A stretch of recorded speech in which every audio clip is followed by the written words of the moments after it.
That last construct that I showed you for conditional command execution, as I mentioned, was rather rudimentary.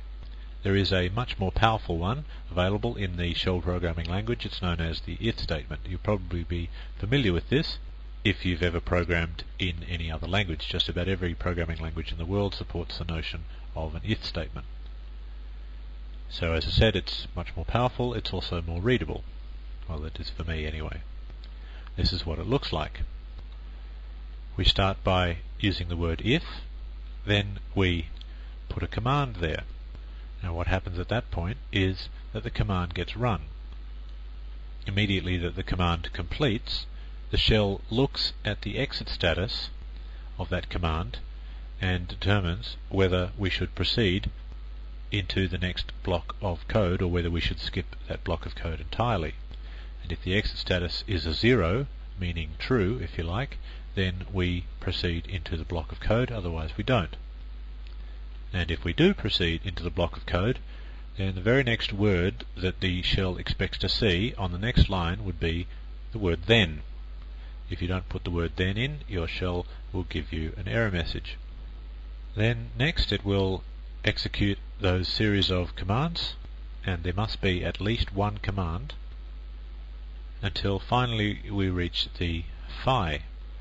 Phi, of course, being if spelt backwards. In other programming languages you might see this as end if or something like that. And the phi is put there so that the shell knows what point to jump down to if command 1 turned out to be false, or in other words, command 1 produced some kind of error. We would need, of course, to know where to skip down to. We would skip over commands 2 and 3 and so on down to the phi and then continue execution on from that point.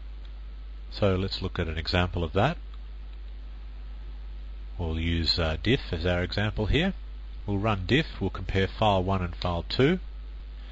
Now the reason I'm redirecting the output there to /dev/null is I actually don't want to see the output of the diff command. I just want to know whether the two files are different or not.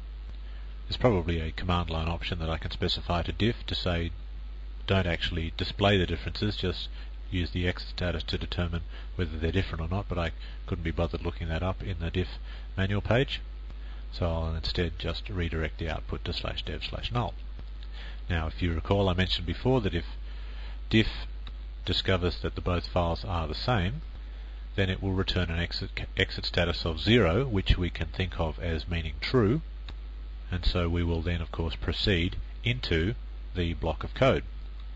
In other words, if the files are the same, then we go into the block of code. So if the files are the same, then we echo out the words the files are the same, then we remove one of them. I guess we don't need two of them if they're the same, and then we exit out of the program. So that's I guess a neat little example of the way you can use an if statement. Let's see something like that in operation. I'll just compare two files in this directory, names.dat and names.txt, and I will redirect the output to /dev/null because I actually don't want to see the output, and then I press enter and I get that little prompt that means you haven't finished your command yet, which is correct. I have not finished my if statement. Then I need the word then, and then I can say echo the files are the same, and then I can obviously remove names.txt, and that'll be enough. I don't need to exit. And phi. So now after I've typed in the word phi, the statement is indeed complete at that point, so it will run the statement at that point. So let's have a look and see what it actually does. It does nothing. That echo command did not happen, so I guess the rm command didn't happen either, which means of course that the files were not the same. Names.dat and names.txt were different. So I guess that's a fair proof that we now have the ability to control whether certain code gets executed or not. Okay, in the next module we will have a look at some extensions to the if statement that make it more powerful than you can see on the screen at the moment.